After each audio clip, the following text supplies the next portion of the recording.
Les petits détails des plus grands films, bienvenue dans Aviez-vous remarqué? Batman et Superman n'étaient pas disponibles, du coup la Warner est allée voir chez les Bad Guys pour nous concocter le déjanté Suicide Squad.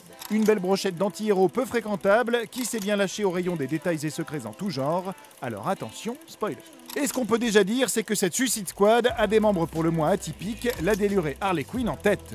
La jeune femme a le droit à ses petites références, comme dans son montage de présentation, où on apprend qu'elle fut la complice du meurtre de Robin, rien que ça, ou ces quelques images qui renvoient à l'illustration d'Alex Ross pour le premier numéro de ses aventures papier en solo, sorti en 1999, quand son costume rappelle la première fois que le personnage apparut dans la série animée Batman de 92. Will Smith, l'incarnation de Deadshot, arbore quant à lui sur son col une citation de la Bible, quand ce plan sous une pluie de balles reprend aussi une image tirée de ses aventures papier. D'ailleurs, lors de cette même présentation, on apprend que le personnage s'est tiré avec pas mal d'armes, notamment un pistolet à patates. On sait jamais, ça peut servir. L'autre grand méchant du film, le Joker, est un petit mélange de toutes ses versions dessinées, puisque son costume et ses gants blancs viennent des BD The Killing Joke et Un deuil dans la famille, la veste blanche et la chemise pourpre ici sortent tout droit du comics The Dark Knight Returns de 1986, quand le manteau juste là rappelle son look dans la BD Joker, sorti en 2008.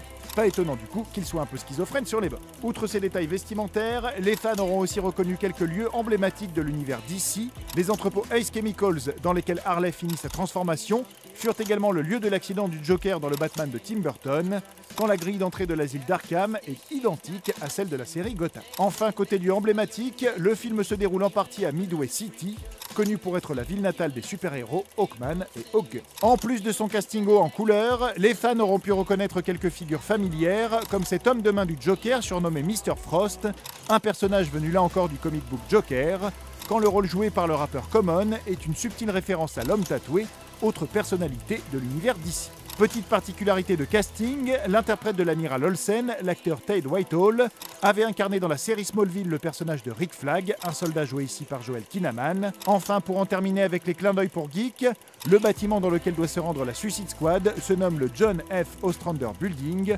du nom de John Ostrander, scénariste des comics Suicide Squad dans les années 80. On aura aussi noté la citation latine dans la vitrine ici, Si vis pacem para bellum, qui veut la paix prépare la guerre, soit le projet d'Amanda Waller avec son équipe de Bad Guys, que Harley Quinn lit à la fin, comme on peut le voir juste là, un roman à l'eau de rose, soit un Harley Quinn romance en anglais, ou encore que les soldats du Pentagone disent dans cette scène qu'ils ont peur que Superman arrache le toit de la Maison Blanche et attaque le président, exactement ce qu'il se passe dans Superman 2 quand Zod attaque la Maison Blanche en passant par le toit. Hommage subtil. Pour terminer, comme un clin d'œil à ses origines, Boomerang est livré dans cette scène à l'intérieur d'un sac de la compagnie des postes australiennes.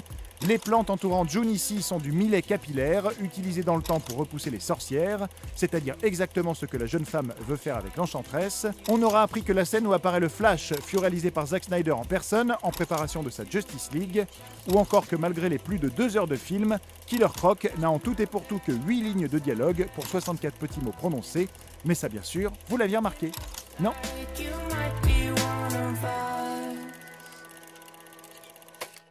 Retrouvez ce film à regarder chez vous sur notre nouvelle application Allocinéum, disponible sur smartphone et tablette.